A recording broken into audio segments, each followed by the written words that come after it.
nini? Est-ce que Naomi tu n'as pas question après? Tout banano que le Moïse Mbie a lobby nini par rapport à Yamakambo Nyasuzuleka, yé aza soi-disant servant de Dieu. Tout le monde puis me faire de l'argent, tout simplement. C'est que toi et tes frères, Maï Kalambay, Michel Bakenda, vous tous, vous avez compris la même chose que moi, j'ai compris, que dans le christianisme, il n'y a pas Dieu. Dans le christianisme, il y a aussi le satanisme. Vous servez les diables, vous servez les satans, vous servez les démons, vous servez Baala, vous servez tous ces diables-là pour pervertir les enfants qui sont destinés à Dieu, pour pervertir les âmes des enfants de Dieu. Parce que si ce n'était pas le cas, nous n'allons pas voir toutes ces vidéos sextapes de vos sœurs qui pissent. Parce que ça veut dire que place wana bonzambe zati.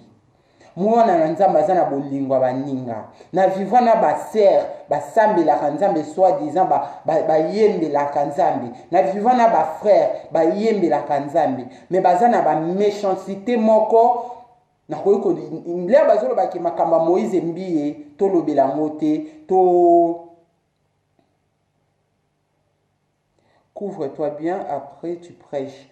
Tina Gourdin, je ne prêche pas, je parle.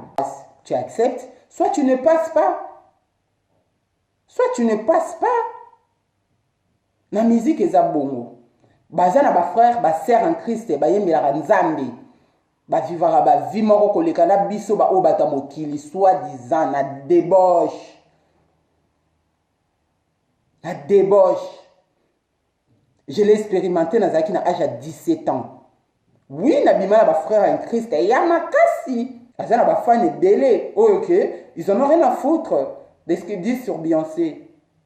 Ils en ont rien à foutre. Retrouvez-le, excuse-moi, pour na bango, balela na bango, kaka idole na bango. Ils ont rien à biso ba Congolais, biso ba Africain. Tozwa nzambe, to longola na place na ye, to pesa batu oyo bat memara Bible, kombo ya nzambe.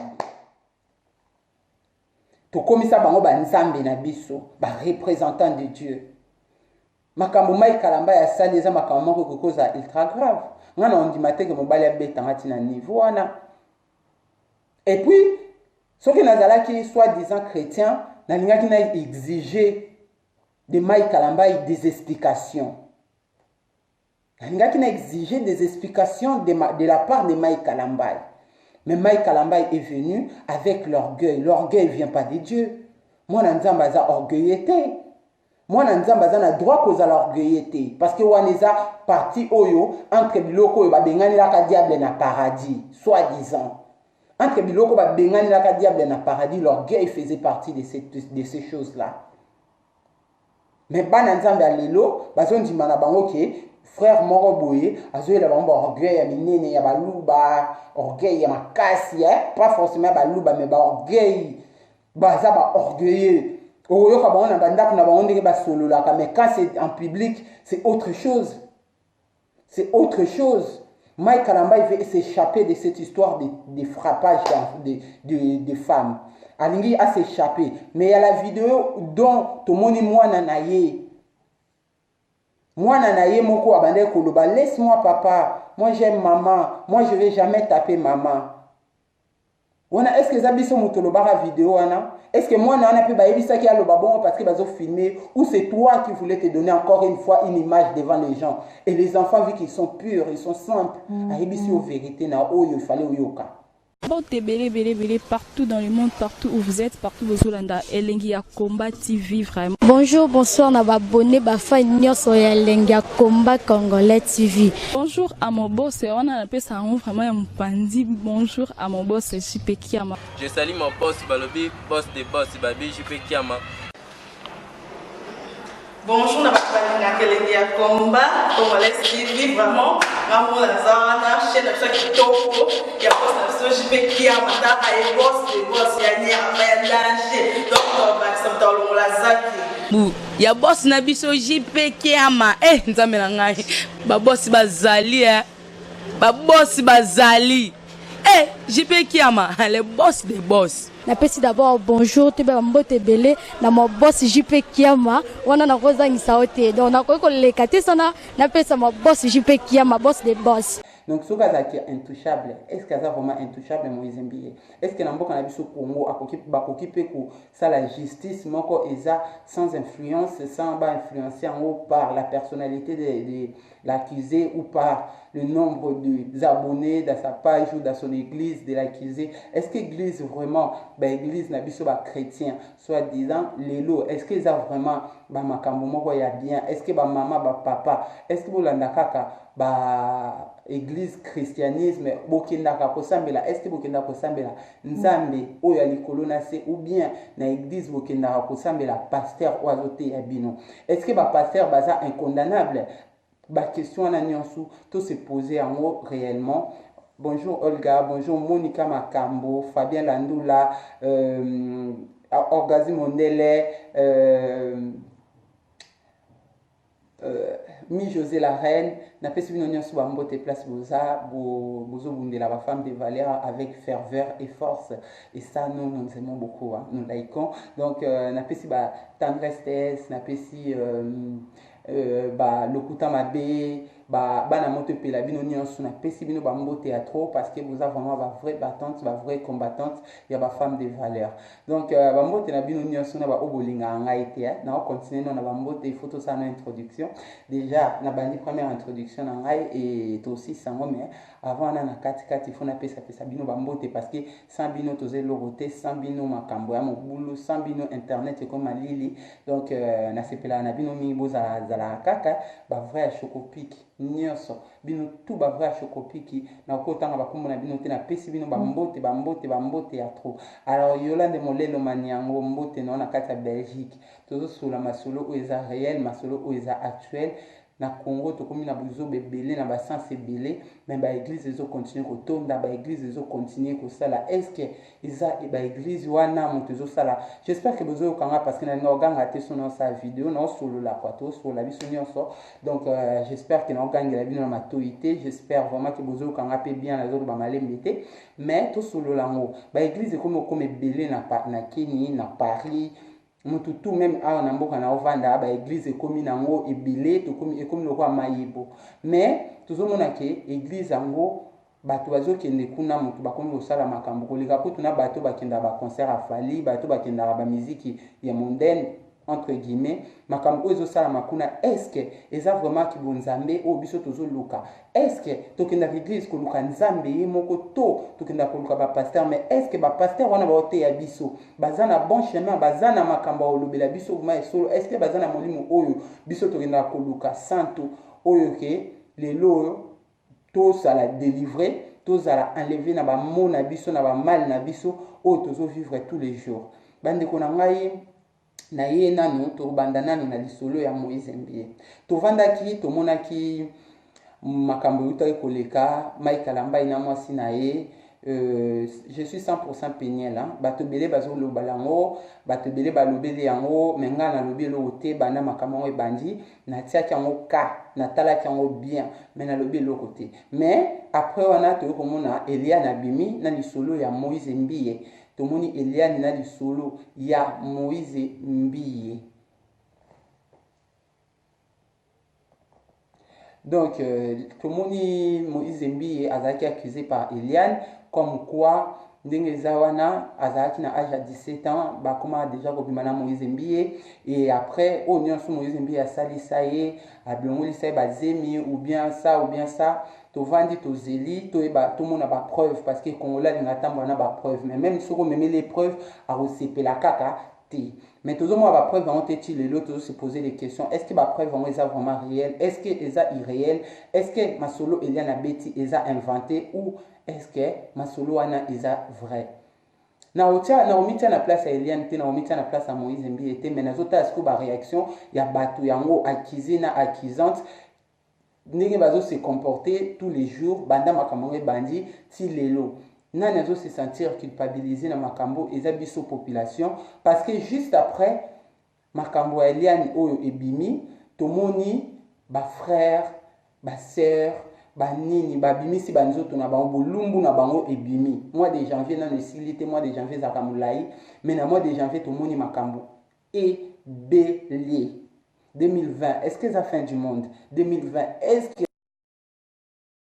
année oyo ya 2020 na intimité mais banzoto ya bafrère ya église na basœur ya église ebimi ebele makambo wana est-ce que basali yango na 2019 est-ce que makambo yango ezalaka depuis kala est-ce que bafrère base masturbaka depuis kala est-ce que basœur base masturbaka bongo depuis kala tozomituna baquestion on se pose ces questions là nous les Congolais les étrangers les Camerounais les Sénégalais il y a plein d'églises partout mais pourquoi ezokomela biso mboka ya Congo pourquoi ezokomela biso mboka Congo totali Eliane la abimisi ba vidéo wana qui azana makambo koloba sur Moïse Mbiye qui azana ba vidéo ezo accuser ba preuve ba nini tomoni ba makambo wana la rebandi totali bato belé bazaki na avis na bango ya ko apporter là-dessus ba apporter ki ba avis na bango mais nga sikoyo nazana posa ko apporter avis na ngate na kana posa osala analyse est un peu difficile un peu compliqué bato ba comprendre yango te biso ba congolais to ninga muto ya na avis na ye directement a imposer bino avis na ye mais nga ina ninga na raisonner na bino ba point d'interrogation on a mis poser bino pe bo se poser ngo nga na yebi nyonso te bino pe bo yebi nyonso te biso nyonso to na kati ya même bateau tozomona makambo ezolekela biso makambo ezoleka ezomata mituba ezolekela biso donc nga na bandiki nanu to bana ko la dernier message ya Moïse Mbiye na kati ya Instagram na ye vika kangi Facebook na ye donc to ke nanu natangela bino yango. Et après, tu analyser message oya lingati de la biso par rapport ya eloko ya lobi eza nini. Est-ce que na omi tu na ba question après. Tout banana ko lokana no Moïse Mbiye a lobi nini par rapport ya makambo nyonso zoleka yé aza soi-disant servant de Dieu. To moni dernier message né eza par contre vidéo oyo. Il y a dimanche comme quoi son église est toujours aussi pleine. Et nous koloba déjà que bino ba obozo loba bokanga bambanga na bino car yé mosala na ye o ekoti c'est la kembongo ezokoti c'est toujours mbongo église neza toujours plein mais apparemment Moïse Mbiye akimi kisasa pourquoi point d'interrogation et après wana to mona message à Moïse Mbiye moko ataki ya mulai eza ya ceci. Wana page à Moïse Mbiye yemoko. Message à tous ceux qui sont prêts à tout pour voir une vidéo compromettante de moi. Étonné de voir autant d'engouement pour finalement voir des images qui n'édifient jamais vos âmes. Qui n'édifiera jamais vos âmes. Mais au contraire, elles seront perverties. C'est vrai. Déjà, première partie ou à lobby, c'est très dommage pour naïe comme on a autant de population basée sur la vidéo ya Moïse Mbiye et ya Mutakala. Mais nga na mi loba. Nga personnellement na bande cause la vidéo ya Moïse Mbiye ya Mutakala te. Na bande cause la ba preuve oyo mwana wana azana ngo ya kobimana Moïse Mbiye. Abimakana Moïse Mbiye ndenge ya lobby et puis on attendait des preuves qui dit que c'est vrai, elle sort vraiment avec Moïse Mbiye. Mais il y avait pas de preuves.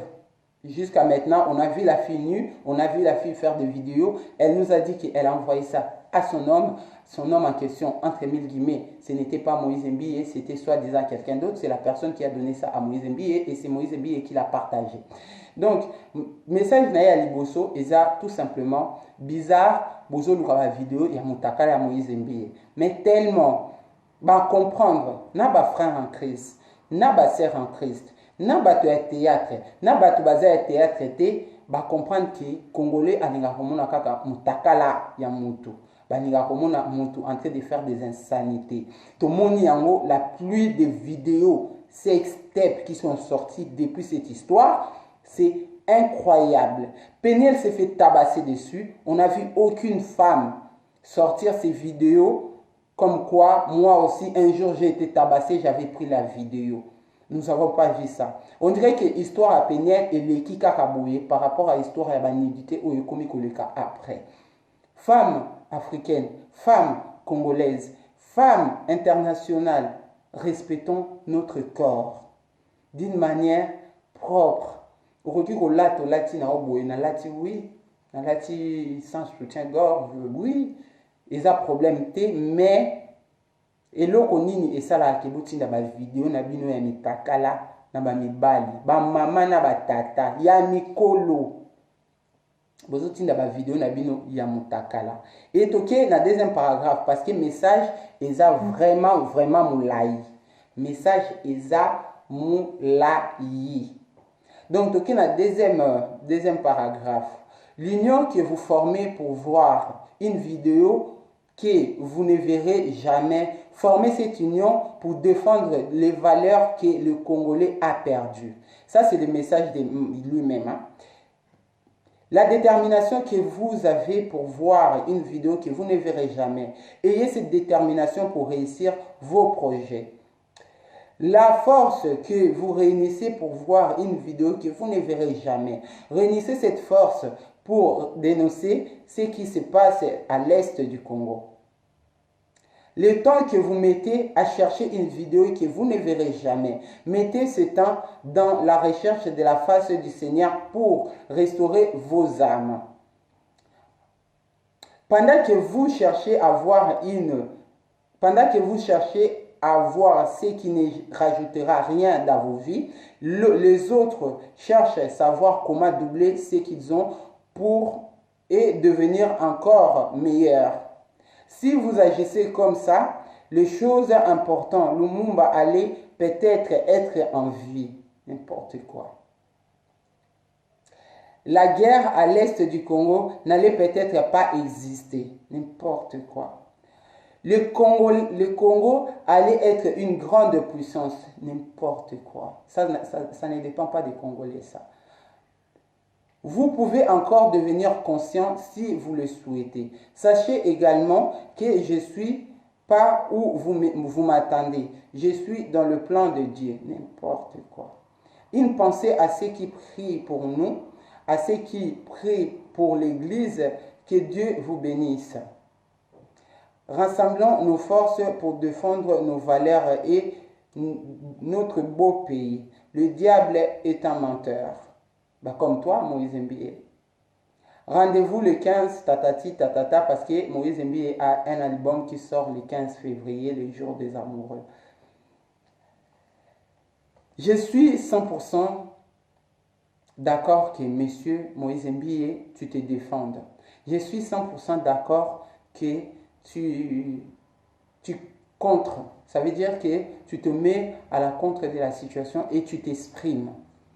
Je ne suis pas d'accord que tu te moques des enfants de Dieu. Je ne suis pas d'accord que tu te moques de l'Église de l'Éternel. Je ne suis pas d'accord que tu te moques du corps de Christ et que vous priez. Moïse Mbie, tu es sorti comme un menteur sur ces messages-là. C'est vrai, tu fortifies les gens en disant que ouais, tu ne réussiras pas à avoir une vidéo de moi compromettante. Mais dis-moi avec qui tu traînes et je te dirai qui tu es. Quand ta propre secrétaire, ta chantre, ton bassiste, ta figurante, tout ce monde-là font de vidéos sextape, ça veut dire, papa, d'une manière ou d'une autre, ton église n'a pas l'esprit de l'Éternel en lui. Parce que, tout la vérité, mutu oyo akota na église ya Nzambe, na église ya Nzambe, mutu wana azalaka déjà purifié. Okokoma purifié et le mal mabe ekoki mayo. Ba posa ya diabolique ekoki mayo. Ba posa ya banzoto o bino na ba ser na bino na ba église na bino bozana ngo ekoki mabino. Nga nakola na milieu chrétienne, nakola na milieu ya Nzambe, ndenge bato nyonso balobaka ya Nzambe chrétienne. Mais na découvrir eloko moko en grandissant, en vieillissant, en devenant plus sage. Que cette histoire de christianisme, c'est un pipeau. Là, on a découvert en haut, j'aurais pu continuer dans cette pipeau-là, j'aurais pu commencer à mentir les autres, parce que la parole, ça, dans ma bouche, il y en a. J'aurais pu devenir une évangéliste, et puis, un jour, mentir, monter une église, et puis, me faire de l'argent, tout simplement. C'est que toi et tes frères, Maï Kalambay, Michel Bakenda, vous tous, vous avez compris la même chose que moi, j'ai compris, que dans le christianisme, il n'y a pas Dieu. Dans le christianisme, il y a aussi le satanisme. Vous servez les diables, vous servez les satans, vous servez les démons, vous servez Baala, vous servez tous ces diables-là pour pervertir les enfants qui sont destinés à Dieu, pour pervertir les âmes des enfants de Dieu. Parce que si ce n'était pas le cas, nous n'allons pas voir toutes ces vidéos sextapes de vos sœurs qui pissent parce qu'ils ont trop un esprit de masturbation en eux. Une personne qui n'a pas l'esprit de masturbation, nazoyebi sabino vekita koki ko banda ko simba nzoto na ebo iti na ti mai ko bimate akoki lengite komi simba ye moko boye bango bien les amis, mes frères, mes sœurs, eza molimo mabe mutu ozo mi simba zo ke lengi na sens moko boye ti to moni frère na biso ati mafuta vraiment loin de Dieu bino ba loin de Dieu. Toko généraliser église nyon sauté. Esther Rodriguez en a un message, non? Toko généraliser église nyon sauté. Mais, boye barango très bien que le christianisme a quitté Jérusalem, ce qui a quitté Jérusalem comme une famille, est arrivé en Europe comme on va dire, comme nous, les immigrés. Les jours où le christianisme est retourné en Afrique, c'était plus une église, c'était un business. Pour le bango vérité, il faut que ça la franche dans la vie. C'était un business. Mundele a comprendre qu'il faut y avoir une écriture et y avoir une religion. A même les biso religion, le christianisme et bandakana Marie a le sac otondi gracia mokonzi azali na yo a béni Sébastien ya mokili ananani nanana si eyeko koma na ba église otozomona lelo ba pasteur église chrétienne eza mwana ya église catholique na catholique basambelaka mama na église chrétienne basambelaka mwana bango nyonso eloko moko. Pourquoi te regénéraliser te ce qui tozomona ki eza clarté? Pourquoi on se voilerait la face? Nous biso to banona biso le Congolais. Pourquoi makambango ezokomela ba Ivoirien te ezokomela ba Sénégalais te ezokomela ba Camerounais te ezokomela biso Congo? Parce que le Congolais est la base na ba spiritualité du monde. Congo ezana racine ya spiritualité. Arrivé à un moment donné, Mundele a memi na obete la bino mukomususu lisolo mama ki pavita bien lisolo ya vulusi kimbango bien mukolo mususu to ana temps nzamba pesa biso kaka bwana na mayele to continuer ko koba na spiritualité. Baninga na ngai nazongeli esprit ya masturbation. Esprit ya masturbation bayebisa biso na bango moko na église.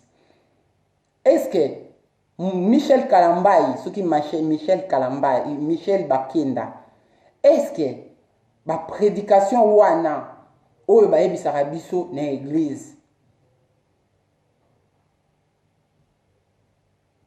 est-ce que la prédication wana bayebisaka biso na église que soki ozosala ba masturbation ozosiba na esprit, est-ce que ça est solo te ngana o confirmer bino ezalaka ya solo? Moi si mon côté mobali mon côté akoyiko bana ko simba ti ami buaka ami sala di bien na niveau oyo ser ya Michel Bakenda wana ami sali di bien to moni vidéo wana mutu nyonso zota la vidéo oyo amona ki déjà vidéo wana moi ça zo suba femme fontaine. Pourquoi? Parce que ami sali bien zo lenga, parce que ami sali bien et loko wana soko zanango mobali moko te na vie a satisfaire yo parce que yo moko zana na esprit ya mari de nuit et lata yo esprit de mort bato bakufa na mabe baluka na ba esprit baluka na molimo balata yo bango mutu basiba na kana yo bango mutu balala kana yo baninga na ngai leo tozomona bongo nga na koti na église nazalaki na sima tiba memanga na pembeni ya pasteur est-ce que ye pasteur wana monaki te ke yo oza na molimo wana makasi en toi? Est-ce que asantaki yango te? Ben soki asantaki yango te, ça veut dire tout simplement que ye pe aza na kati ya makambo wana. Dis-moi avec qui tu traînes, je te dirai qui tu es. Dis-moi vraiment avec qui tu traînes, je te dirai qui tu es. Yo mutu osambelaka, yo mutu opesaka batu ba conseil ya Nzambe, yo mutu opesaka batu soi-disant encouragement baya église na yo, yo mutu otondisaka basale par milliers, yo mutu ofutisaka batu juste pour attendre la parole de Dieu. Mais yo mutu oza na capacité ya kodéceler te ke mutu oyo aza na molimo mabe. Nzambe nini yango yo osambelaka? O batu musu bakoki kosambela te. Loin, soi-disant, bino ba loin de Dieu. Ba loin de Dieu. Soi-disant, Nzambe fazala na bino koleka na biso ba oyo. Avant comme loin de Dieu, Dieu doit ouvrir la troisième œil. Pour nous mona o nyonso eza mabe autour de toi. Avant comme loin de Dieu, bon mi sopa mafuta ya d'orge na mutu, bon mi sopa ki bon Nzambe na mutu. Pourquoi? Pourquoi aujourd'hui, mon côté,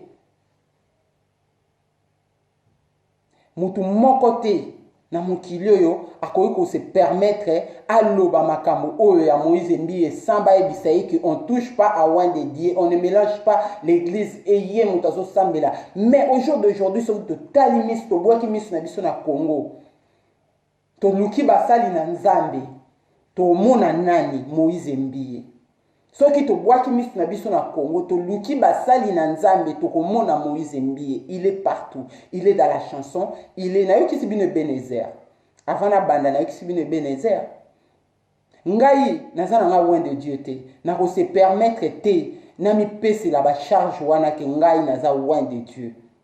Non, naza mwana na Nzambe. Asala ngai na façon na ye na image na ye. Pona na sala lelo fierté ya kombo ya Nzambe.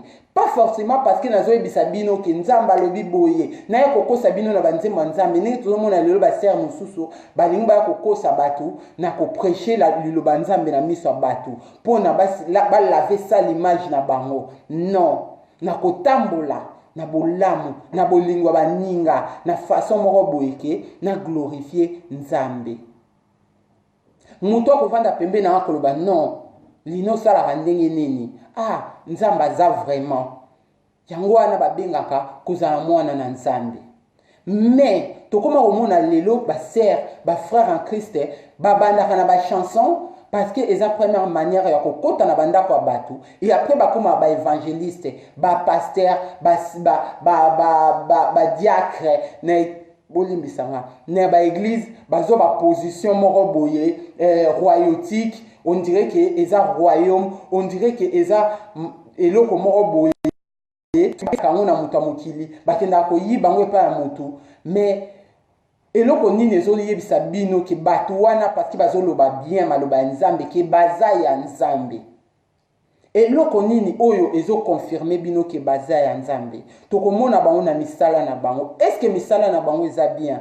Lelo tokomona ba sœur, ba frère en Christ, omone azalaki gentil. Sœur ngo bandai komela moi moko na ye, azaka bien na batu, azaka boye, akomi un jour na église. Témoin ezanga moko na kotisa bato belé na nzela église na teya bato belé na vie réelle ba côté église et puis au mona changement ya mutu azo changer ezaka ate ke mutu azo changer na sens propre mutu azo koma mutu mabe na kim église na kima na kenda na nga na lobi soki ngape il faut na koma mabe boye ngape il faut na koma égoïste boye ngape il faut na koma juge ya ba vie ya batu na niveau oyo parce que soit disant nga mutu na sambelaka, ça veut dire que place wana bonzambe zati mwana na Nzambe azana bolingwa baninga na vivant na ba sœur ba sambelaka Nzambe soit disant ba yembelaka Nzambe na vivant na ba frère ba yembelaka Nzambe mais bazana ba méchanceté moko na koyiko lea bazolo ba ke makamba Moïse Mbiye to lobela mote to. Couvre-toi bien, après tu prêches. Tina Gourdin, je ne prêche pas. je parle. Je ne prêche pas et je le reconfirme, je ne prêche pas. Nazo te ya mutu te, nazo analyser na manière nanga. Na manière nangai. Si c'était possible que ça s'ouvre jusqu'en bas, j'allais l'ouvrir encore un peu plus pour vous faire comprendre, pour vous faire justement, là tu viens me démontrer encore une fois votre manière de juger les gens par l'habillement. Dieu n'a pas créé les vêtements. C'est le pécheur, quand il a péché, mon touleur a péché qui n'est a commis kolinga à se couvrir. Quand on se couvre, moi personnellement, je trouve que ba sœur en Christ, bazo bo se couvraka, wana nazo bisabino epeli beaucoup de bo finge belé nazo senga bino alléluia, amen, bo finge belé, bo tikate. Ba sœur en Christ, ba frère en Christ, o ba se couvraka. Boko mona bango jipiti awa. Et pourtant jip wana na se alati kale santé. Na mona yango, na yebi yango. Soki ke bozolo baki ouais nanani nanana boluka boye ba place na wuta. Boluka boye banga na wuta wapi. Pourquoi au jour d'aujourd'hui na comment vouluzi? Pourquoi au jour d'aujourd'hui je parle comme ça de cette soi-disant corps du Christ? Vous vous êtes donné des images. Vous voulez vous donner des images. Dès que quelqu'un s'habille comme ça, vous commencez à le juger. Qui êtes-vous pour juger les autres? Moïse Mbie, toi qui te lèves, qui lèves 10 000 personnes le matin pour aller soi-disant écouter la parole de Dieu, dans ta bouche, est-ce que c'est vraiment la parole de Dieu qui sort? Dans ta bouche, est-ce que c'est la sagesse de l'Éternel qui sort de ta bouche? Ou juste que tu as appris à bien parler, tu prépares bien tes prédications et tu viens devant les gens pour parler.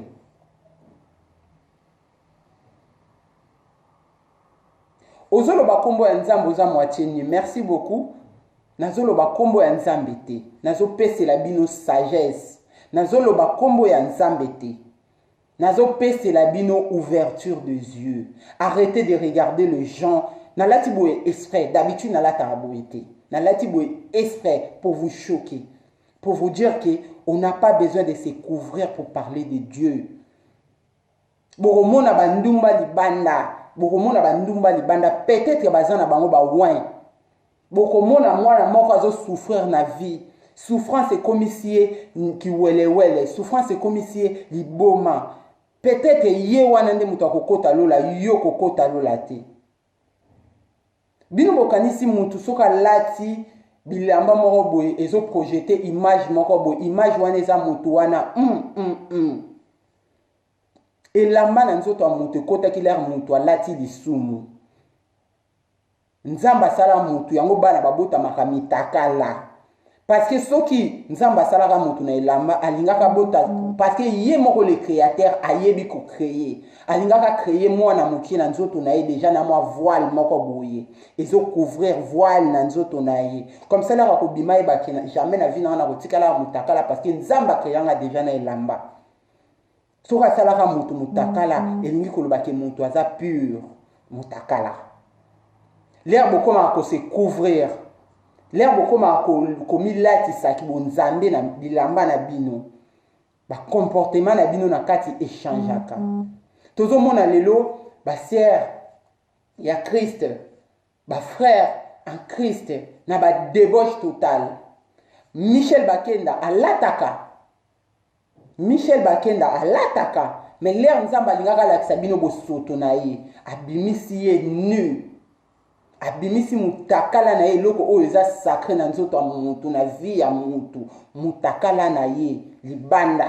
Botala bo salité, botala bo soto ya batu oyo bazo telema liboso na bino, ba yebisa bino ke nous on est des rois de Dieu. Ça bien.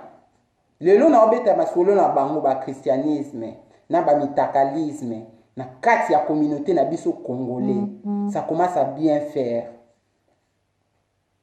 Mike Kalamba ya loba kitoko aloba bien mais pour sa défense l'air komika se défendre na makambo o nzamba binisi na miso bato bomona ki nenga komiko tourner rond ça c'est Dieu lui-même qui fait ça.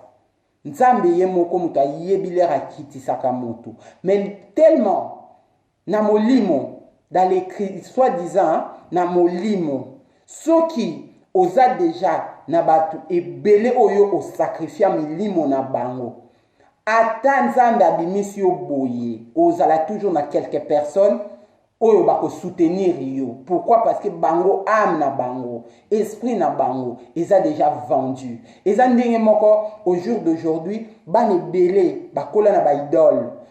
Biso siko na makambo ya christianisme, to misalisa ba idole. Ba idole na biso koma ba Mai Kalambai, ba idole na biso koma ba Michel Bakenda. Dieu n'est pas là. Nzambe azalaka wana ti. Bokoloba na ngai ki nazoloba makambo nzambe mais en même temps naza à moitié nu. Oui, et bilamba te muté manqué. Et ça style nazana on posa olata lelo. Et ça ki ndenge nazaki na posa ozala lelo po na la sabino ki bonjambi. Toyoka ke Ebenezer tout à l'heure. Ceux qui bolingi bo comprendre ngai personnellement à partir de Ebenezer na tika ki kota la j'avais arrêté déjà de regarder ou d'écouter Moïse Mbie. Timba makamba gege et yaki tinyon swane yaki, moi j'avais arrêté na Ebenezer. Et pourquoi botu nanga pourquoi nzemba Ebenezer eza kitoko? Oui.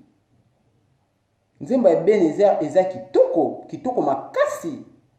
Mais est-ce que wana na troisième doigt ya fait rigola? Différence c'est ça? Non. Est-ce que Ebenezer na orgasme ya fali poupa? Différence c'est ça? Non.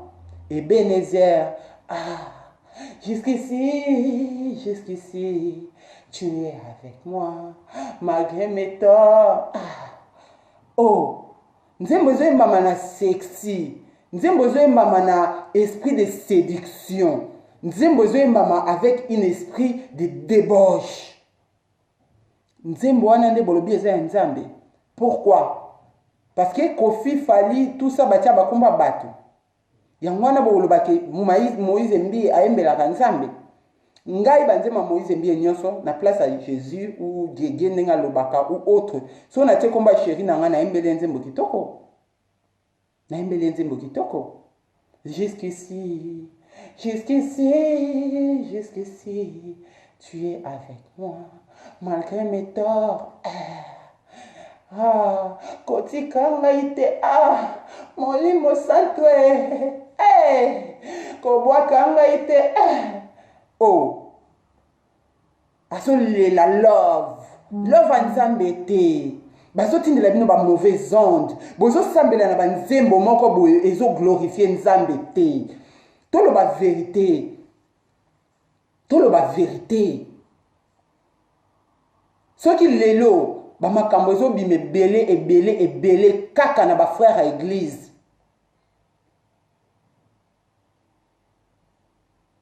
Kaka na bafrère à église. Pourquoi ezobima ebele na bafrère à église? Parce que tokomi na combat moko entre bafrère wana na batu ya mokili oyo bango balobaka ba chanteur ya mokili. Bolingi boyembela Nzambe mais bozosimba bakisi.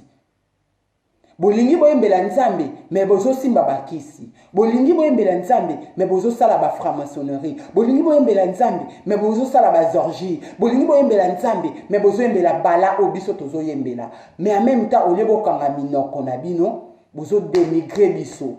Eza guerre na bango ya ba esprit. Eza guerre na bango ya molimo. Boyoka nzembo wa frère Mbuta banzembo mingi asala. Pourquoi lelo boyoka ke su mingi te? Eza te ke frère Mbuta sili. Eza te ke frère Mbuta sili. Eza qu'arrivé à un moment donné dans la musique, il faut passer cap. Soit tu passes, tu acceptes, soit tu ne passes pas. Soit tu ne passes pas. La musique eza bongo. Bazana ba frère, ba sœur en Christ, ba yembela Nzambe. Ba vivara ba vie moko koleka na biso ba obata mokili soi-disant na débauche. La débauche. Je l'ai expérimenté dans Zaki na âge à 17 ans. Oui, na bima ba frère en Christ, ya makasi, ya minene. Et puis ba bande ko na ba pe ba pasteur. Na oyeb sa bino ba kombo na ba moté parce que ça m'intéresse pas. baza na niveau ya manipulation moko boye na kati ya liloba na bango ya nzambe. Frère en Christ aza na niveau très élevé na église alors que kobala mwasi ne samedi mais jeudi ngana toza love, jeudi ngana toza vraiment na niveau love. Et puis les natika je suis sûr que zaka nga morote na zaka na beauté exceptionnelle te pona koisa ye mwana nzambe na zaka sirène des autres pona koisa mwana nzambe. Eza ba ndenge na bango balingaka bana mikie eloko ne salaka ke etinda bango ba frère ya Christ ya minene balinga bana mikie eza étoile na bango, fraîcheur na bango, ndenge moko na kofi, ndenge moko na fali, ndenge moko.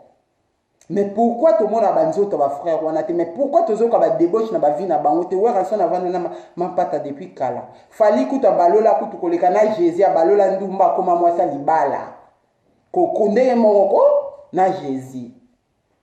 Gana que je pas basala ki ndumba koma lelo femme de quelqu'un.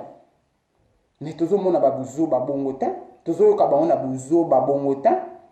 Et bon so ba lobeli yango, vous croyez que ça y est là, c'est la fin du monde. Il faut pas parler d'eux parce qu'ils ont été loin. Hein? So ba lobeli yango, il faut pas parler d'eux parce qu'ils ont été loin. Loin par qui? Moïse Mbi s'est battu au début de sa ministère à Bundana trois soi-disant sage à l'église na bango. Pourquoi? Parce que pour lui c'était un royaume que son père l'avait légué, l'avait cédé. Nzambatike la kaya yango. Soi-disant papa na bango mutabako c'est la nzambe donc yé mutu fala zwa relé wana. Combien de pasteurs na Paris bakanga bango ba trafic de drogue? Combien de pasteurs bakanga bango ba trafic de drogue? Bino ba sert en Christ na ba sert en crise. Boyebi ma makambo ongana zoloba. Na yebi ke bato bele ba otala nga bazalaka na église wana avant l'arche de Noé. Pasteur na bango azalaka arrêté pour trafic de drogue. Pendant le temps bazo sala ba aller-retour ba voyage à gauche à droite. Azalaka botia ba j'aime on dit ba déclarer vidéo. Botia ba j'aime s'il vous plaît, ba déclarer vidéo. Ezate na linga ba j'aime mingi. J'aime pas la gloire. J'aime pas forcing. Mais s'il vous plaît, botia ba j'aime parce que kuna da ba déclarer ngai, je suis bloqué dans l'autre page. Donc ici aussi on dirait qu'on veut me bloquer. Vous allez pas me faire taire. Vous allez pas me faire taire. Ba sœur en Christ, bazotika bana na bango na ba dérive. Bango bazokende soi-disant koyembela nzambe. Nzambe ni yango kolinga ke yo kende kote ya libanda alors que na ndako na yo moko c'est de la merde totale. C'est quel Dieu ça? C'est quel Dieu? Les chrétiens, dites-moi c'est quel Dieu? Qui aime que ozoke kosala ba tourner à milai alors que chez toi les enfants périssent dans la délinquance, alors que chez toi les enfants les enfants deviennent des mal nourris, alors que chez toi c'est la dérive totale. Mais toi tu parles de Dieu partout, tu remplis des salles au nom de Dieu. Mais quel Dieu ça? Quel Dieu aime ça? Mais quand tu comprends, tu es là, tu regardes et tu comprends que vous ne parlez pas de Dieu, que vous parlez de Bala, que vous parlez de Dieu, Dieu des singes, que vous parlez de vos dieux, bandoki abino, bandoki nabino, ya basens nabino nyonso, ya basens occulte. So ozokola, compréhension et yaka yango moko. Makamusu bana bezo yebi sorte pour nous comprendre. Makamusu sokoya yango moko. On mona que non, où est la normalité? Où est la normalité? Quel genre de serre? Oyoke, bon là, 24 heures sur 24 en église. Alors que nanda na bino moko salité tondi. Bon là, 24 heures sur 24 na répétition, na ba studio, na bandaku, so ba studio ici libo comme au ça ba tourner. Là ba tourner aussi là. Mais tout le monde a qui on a lukezu ba botola ke bana. Pourquoi vous voulez toujours se voiler la face? Pourquoi on veut toujours tous se voiler la face là-dessus? Mais face à Dieu, personne est caché. Nzambe, mutwa bomba na kaete. Yangwana ça sert à rien. Boy bisanga ki la main à la tiesa à moitié nu et je parle de Dieu. Personne n'est caché devant l'Éternel Dieu. Mutwa za caché à zate. Boroko sa ba âme faible qui se sont confiés à vous pour être délivrés. Alors que, et pas na bino moro ba comme sous perverti plus.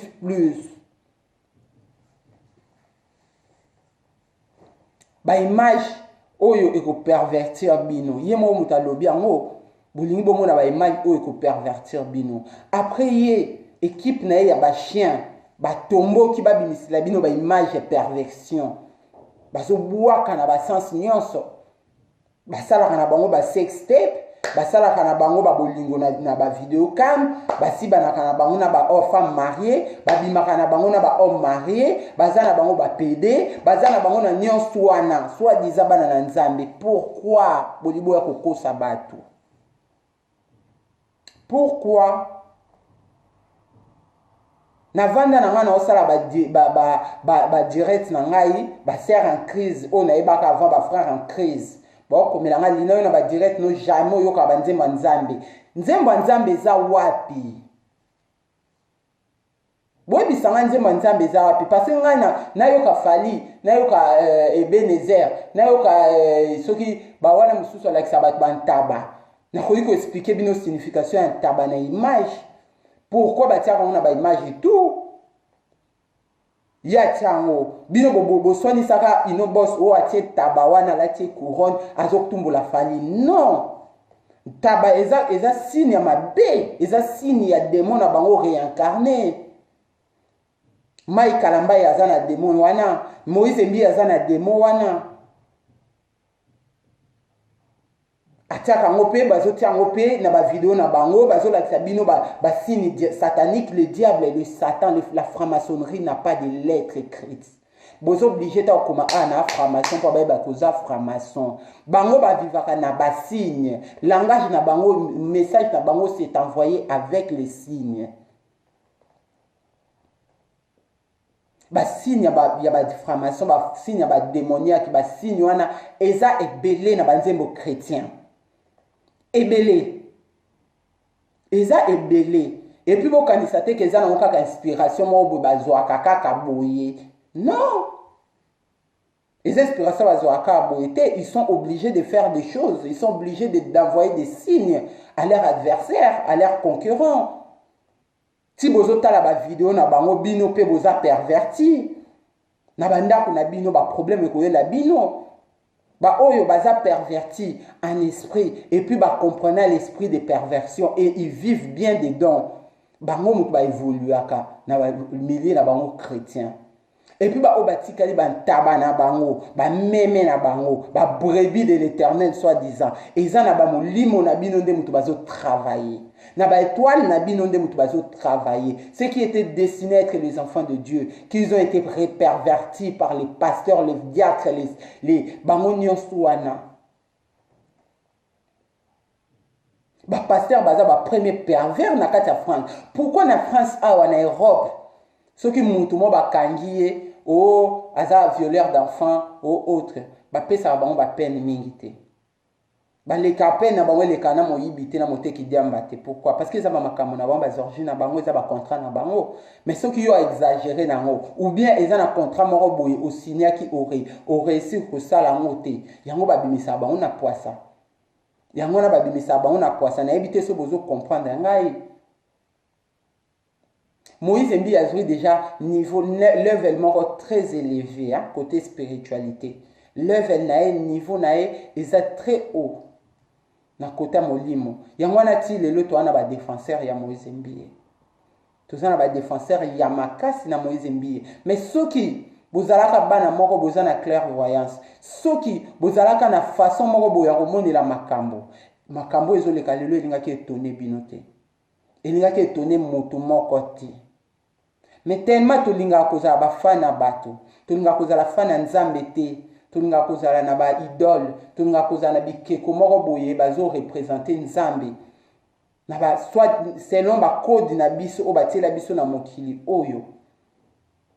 Yango wana lelo tozana ba défenseur ya bato wana ebele. Beyoncé batu tout ba yebi ke Beyoncé asa ilaka diable, asa ilaka démon, soit disant selon bango, Beyoncé asa ilaka démon. Mais ça ba fan ebele. Asa ba fan ebele. Oh ok, ils en ont rien à foutre de ce qu'ils disent sur Beyoncé. ata bolobi ndenge nini ils en ont rien à foutre retrouver leur excuse moko mpo na bango balela na bango kaka idole na bango eza ndenge moko na biso bakongolais biso baafricain tozwa nzambe tolongola ye na place na ye topesa bato oyo batumemaka bible kombo ya nzambe tokomisa bango banzambe na biso barepresentant de Dieu makambo mai kalamba ya sali eza makambo moko kokoza ultra grave ngana ondima te ke mobali abetanga tina niveau wana et puis soki nazalaki soi-disant chrétien nalingaki na exiger de mai kalamba des explications nalingaki na exiger des explications de la part de Mai Kalambai. Mais Mai Kalambai est venu avec l'orgueil. L'orgueil ne vient pas de Dieu. Moi, je suis orgueillité. Moi, je suis droit cause à l'orgueillité. Parce que on est parti entre biloko et bengani la diable na paradis, soi-disant. Entre biloko et bengani la diable na paradis, l'orgueil faisait partie de ces choses-là. Mais bana nzambe alelo, bazondi mana bango ke frère moko boye azoyela bango orgueil ya minene ya baluba, orgueil ya makasi, pas forcément baluba mais ba orgueil, baza ba orgueilleux. Oyoka bango na bandako na bango ndenge basololaka, mais quand c'est en public, c'est autre chose. C'est autre chose. Mai Kalamba il veut s'échapper de cette histoire de frappage de femmes. Alingi a s'échappé. Mais il y a la vidéo dont tout le monde est moi nanaye. Moi nanaye moko abandé koloba. Laisse-moi papa. Moi j'aime maman. Moi je vais jamais taper maman. Est-ce que Zabiso Moutoloba la vidéo ana? Est-ce que moi nana pu baïbi ça qui a le babon parce que bazo filmé ou c'est toi qui voulais te donner encore une fois une image devant les gens et les enfants vu qu'ils sont purs, ils sont simples. Aïbi si au vérité na oyo il fallait oyoka. L'orgueil ne vient pas de Dieu. Et l'air nazomona message au Moïse Mbi à Tindeli Bisso na Instagram naye, c'est un message d'orgueilleux. Que vous verrez jamais une vidéo compromettante de moi. Que comme c'est là binobo lukaba vina bino bozo qui peut vina nga pona nini. Bozo lukabo qui peut vina nga tan wana boko bongisa ba vina bino. Donc nga vie c'est bonga. Tu fortifies pas les enfants de Dieu. Tu fortifies pas ta population, soi-disant c'est 460 000 abonnés au Bazarana, page nayo. Tu les fortifies pas, tu les donnes rien de nouveau, tu les donnes rien d'intéressant. Ozoluka, banana nzambe, olinga, soi-disant banana nzambe. Mais ce qui totali kaka na même Instagram, ya Moïse Mbiye. Toke na même Instagram à Moïse Mbiye. Azana 400 et quelques abonnés au baya ko s'abonner na mirnae. Mais Moïse Mbiye azana ba abonnés mingi, a s'abonner na ba page beleki. 52 pages seulement oya s'abonna. Ce qui tolobi total à 52 pages oye à s'abonna. Tozakaka na quelques to ba vingtaine de personnes oyo baza soi-disant banana nzambe selon yé selon bino ba chantre de l'Éternel ou bien ba messager de Dieu ndenge bino bolobaka. Mais le reste aza abonné chez Davido, aza abonné et pas héritier Watanabe moto na tembe moto Gogal, aza abonné bozela nanu et pas Abedachou soi-disant ba on ba simba ba kisi mikolo bana ba mbongo ebele ozomona ke mutu moko aza mutu a profit aza abonné na ba musicien nigérien oyo bazalaka soi-disant ba ndoki aza na abonné kaka soit ndambu famille na ye ba Emmanuel Mbiye ba nini ba wana ba famille na ye. Mais soko otalibia ba mandala Eric Mandala Trésor Loa bato ba boaka na bango ba mabanga bazana bango wana ozana yo soi-disant mutu nzambi ba Cristiano. Bonjour fidèles internautes de www.elengiakomba TV. Bonjour, bonsoir, balandi nyonso ya Elengi ya Komba. Congolaise TV. Bon, t'es belé partout dans le monde, partout où vous êtes, partout où vous êtes, Elengi ya Komba TV, vraiment. Bonjour, bonsoir, na ba abonné ba fan nyonso ya Elengi ya Komba Congolais TV. Bonjour à mon boss, on a appelé ça vraiment un pandi. Bonjour à mon boss, JP Kiama. Je salue mon boss Balobi, boss des boss, Babi JP Kiama. Bonjour, na Elengi ya Komba Congolais TV, vraiment.